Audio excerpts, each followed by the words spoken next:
Hello दोस्तों, welcome back to our channel. दोस्तों, अक्सर हमारे गमलों में चींटियां घर बना के रहने लगती हैं, जिसकी वजह से हमारे पौधों की जड़ें खराब हो जाती हैं और हमारे पौधे मरने लगते हैं। और अगर वो पौधा घर के अंदर रखा हो तब तो हमें और भी ज़्यादा समस्या हो जाती है उन चींटियों से। तो दोस्तों, आज के इस वीडियो में हम सीखेंगे कि कैसे हम इन चींटियों को बिना नुकसान पहुंचाए अपने पौधों से दूर कर सकते हैं। तो आइए शुरू करते हैं।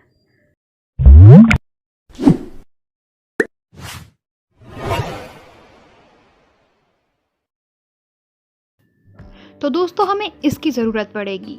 ये है फिटकिरी या फिर एलम।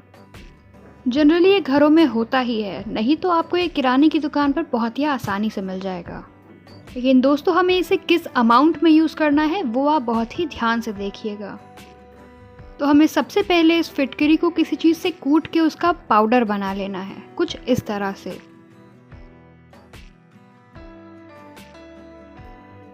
इसके बाद हमें एक कप में सिर्फ आधा टीस्पून ही इस पाउडर को मिलाना है। दोस्तों, अगर आप इसकी मात्रा बढ़ा या घटा देंगे तो उससे आपके पौधे को नुकसान पहुंच सकता है, इसलिए वीडियो में दिखाई हुई क्वांटिटी में ही इसे यूज़ करें। तो एक कप पानी में हमें आधा टीस्पून या आधा छोटा वाला चम्मच ये फिटकरी का पाउडर मिलाना है और इसे अच्छी तरह से घोल देना है।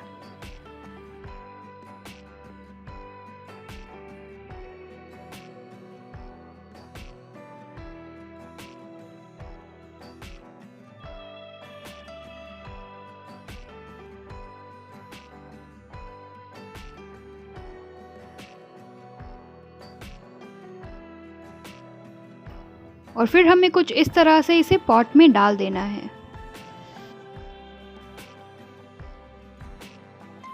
दोस्तों, अगर आप इसे 15 दिन में एक बार इसी तरह से यूज़ करते हैं तो आपको इन चींटियों से छुटकारा मिल सकता है।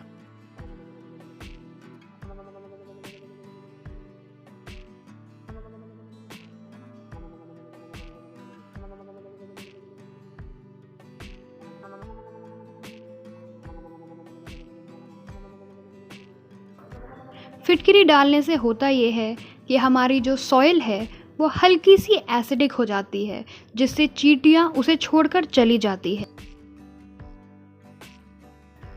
अगर आपको भी पौधों से रिलेटेड कोई समस्या है तो हमें कमेंट करके बताइए, हम कोशिश करेंगे कि अगला वीडियो उसी पर बनाएं। तो ये था आज का वीडियो। आज बस इतना ही। वीडियो कैसा लगा कमेंट करके ज़रूर बताइएगा। Thank you.